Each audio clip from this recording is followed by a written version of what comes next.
be my last birth. And then some people say, I'd like this to be my last birth. But there are a good number of people who feel, no, I am happy to come back. They like the life so much. And it is understandable, because the idea, if you are brought up as a person, and that's your strongest sense of yourself,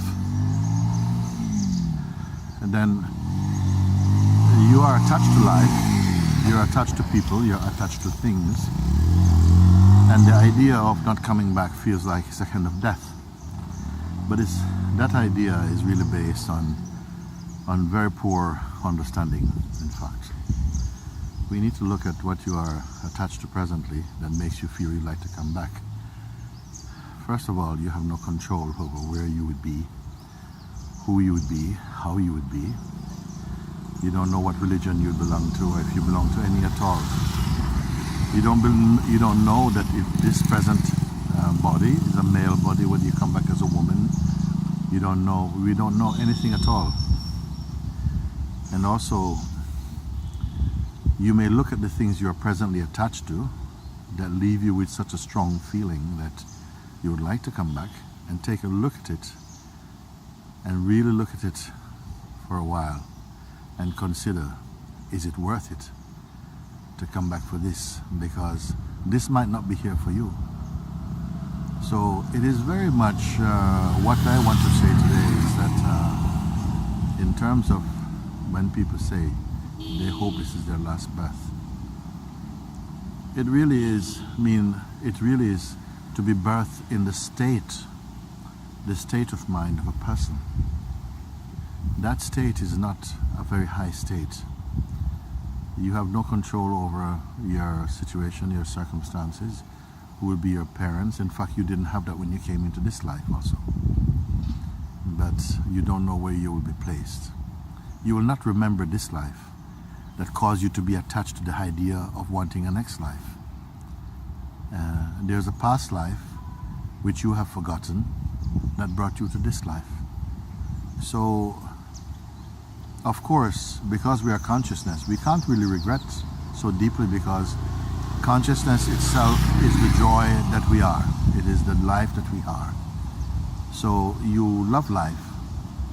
But for those who feel this, I would like this to be my last life, they mean that they want to be in a state, not just a place, but a state of being, where they are totally in contentment and harmony with the Supreme Being. They don't want to be in a state that is predominantly run by dualistic thinking, by inconsistent thought, by restlessness. They don't want to be in a state where they are confused about who they are, or confused by love or by doctrines or anything. They want to be in a stable state of happiness and joy, to be in harmony with the Supreme Being of the universe. That's what it means, I don't want to come back. I don't want to come back to that state of mind. Not only to that place, because you will not come back to that place. The chances of coming back to that specific place, you don't have that choice. You may be born again in a completely different place, you see, and you may be born with also sort of physical impediments, mental impediments. You really don't know. We do not know that.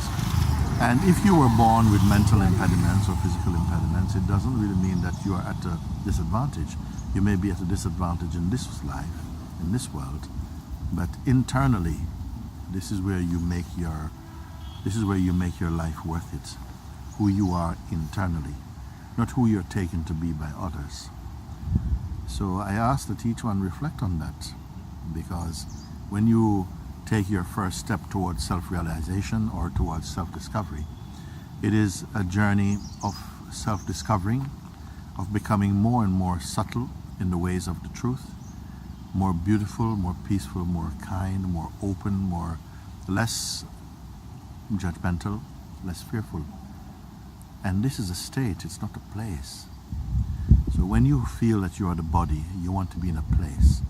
When you realize that you are the self, you're happy to be in a state, the state of grace, the state that is the Lord Jesus Christ, or Prophet Muhammad, or the Buddha, or Krishna, or Lord Shiva, or Lord Ram, or Sri Anandamayi Ma.